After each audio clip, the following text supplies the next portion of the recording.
शीतला अष्टमी की व्रत कथा। जानिए रोगों से मुक्ति देने वाली देवी की महिमा। शीतला अष्टमी हिंदू परंपरा में महत्वपूर्ण पर्व है, जो कि भारत के कई राज्यों में मनाया जाता है। यहाँ हम जानेंगे रोगों से मुक्ति देने वाली माता शीतला से जुड़ी पौराणिक कथा। हिंदू पंचांग के अनुसार रंगों वाली होली के पर्व के 8 दिन बाद कृष्ण पक्ष की अष्टमी तिथि पर माता शीतला की पूजा होती है, जिसे बसोड़ा पूजा या शीतला अष्टमी भी कहा जाता है।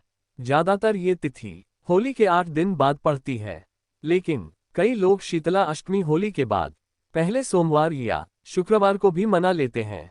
मान्यताओं के अनुसार इस अष्टमी पर माता शीतला की पूजा करने से चेचक, चिकन पॉक्स और खसरा जैसी बीमारियां ठीक होती हैं और काया निरोगी रहती है। आरोग्य भरा जीवन प्राप्त करने के लिए लोग इस दिन माता शीतला की पूजा करते हैं।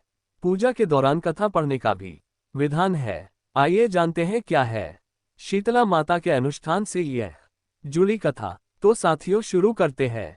शीतला माता की पौराणिक कथा। एक गांव में ब्राह्मण दंपति रहते थे। दंपति के 2 बेटे और 2 बहुएं थीं। बहुओं को लंबे समय के बाद बेटे हुए। इतने में शीतला अष्टमी का पर्व आया। घर में पर्व के अनुसार ठंडा भोजन तैयार किया गया। फिर दोनों बहुओं के मन में विचार आया कि यदि हम ठंडा बासी भोजन करेगी तो बीमार हो जाएंगी। हमारे बेटे भी अभी छोटे हैं। इस विचार के कारण दोनों बहुओं ने चोरी छिपे पशुओं के दाने तैयार करने के बर्तन में गुपचुप 2 बाटी तैयार कर ली।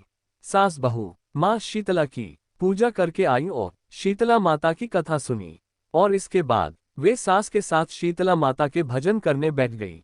लेकिन दोनों बहुएं बच्चों के रोने का बहाना बनाकर घर आ गईं। दाने के बर्तन से गरम गरम रोटला निकाला, चूरमा किया और पेट भरकर खाना खाया। सास ने घर आने पर बहुओं से भोजन करने के लिए कहा। बहुएं ठंडा बासी भोजन करने का दिखावा करके घर के काम में लग गई। सास ने कहा, बच्चे कब के सोए हुए हैं, उन्हें जगाकर भोजन करा लो। बहुएं जैसे ही अपने बेटों को जगाने गईं तो उन्हें मृत पाया। ऐसा बहुओं की करतूतों के फलस्वरूप शीतला माता के प्रकोप के कारण हुआ था। बहुएं विवश हो गईं और सास ने घटना जानने के बाद बहुओं को खूब डांटा। सास बोली कि तुम दोनों ने शीतला माता की अवहेलना की है, इसलिए घर से निकल जाओ और बेटों को जिंदा स्वस्थ लेकर ही घर में पुनः पैर रखना। अपने मृत बेटों को टोकरे में सुलाकर दोनों बहुएं घर से निकली। जाते जाते रास्ते में एक जीर्ण वृक्ष आया। ये खेजड़ी का वृक्ष था। इस पेड़ के नीचे औरी शीतला दोनों बहनें बैठी थीं।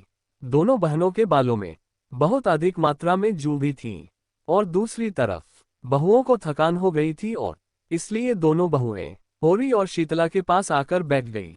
उन दोनों बहुओं ने शीतला औरी के बालों से खूब सारी जू निकाली। जुओं का नाश होने से औरी और शीतला ने अपने मस्तक में शीतलता का अनुभव किया और कहा, तुम दोनों ने हमारे मस्तक को शीतल किया है, वैसे ही तुम्हें पेट की शांति मिले। दोनों बहुएं एक साथ बोली कि पेट का दिया हुआ ही लेकर हम मारी मारी भटक रही हैं, परंतु शीतला माता के दर्शन हुए ही नहीं। शीतला माता ने कहा कि तुम दोनों पापिनी हो, दुष्ट हो, दुराचारिणी हो, तुम्हारा तो मुंह देखने भी योग्य नहीं है। शीतला अष्टमी के दिन ठंडा भोजन करने के बदले तुम दोनों ने गर्म भोजन कर लिया था। ये सुनते ही बहुओं ने शीतला माताजी को पहचान लिया। देवरानी जेठानी ने दोनों ने माताओं का वंदन किया। गिड़गिड़ाते हुए कहा कि हम तो भोली भाली हैं और अनजाने में हमने ताज़ा गरम खाना खा लिया था। आपके प्रभाव को हम जानती नहीं थी। आप हम दोनों को कृपया क्षमा करें। हम पुनः ऐसा दुष्कृत्य कभी नहीं करेंगे। और इस तरह उनके पश्चाताप भरे वचनों को सुनकर माताएं प्रसन्न हुईं। फिर शीतला माता ने मृतक बालकों को पुनः जीवित कर दिया। बहुएं तब बच्चों को साथ लेकर आनंद से पुनः गांव में लौट आईं। और फिर जब गांव के लोगों ने जाना कि दोनों बहुओं को शीतला माता के साक्षात दर्शन हुए हैं, दोनों का धूमधाम से स्वागत करके गांव में प्रवेश करवाया गया। बहुओं ने कहा, हम गांव में शीतला माता के मंदिर का निर्माण करवाएंगी। चैत्र मास में शीतला अष्टमी के दिन मात्र ठंडा खाना ही खाएंगी। साथियों, जिस तरह शीतला माता ने बहुओं पर जैसी अपनी दृष्टि की, वैसी कृपा हम सब पर हो। श्री शीतला मां सदा हमें शांति, शीतलता तथा आरोग्य प्रदान करें। शीतले त्वं जगन माता, शीतले त्वं जगत पिता, शीतले त्वं जगत धात्री। शीतलाय नमो नमः। बोलो श्री शीतला माता की जय।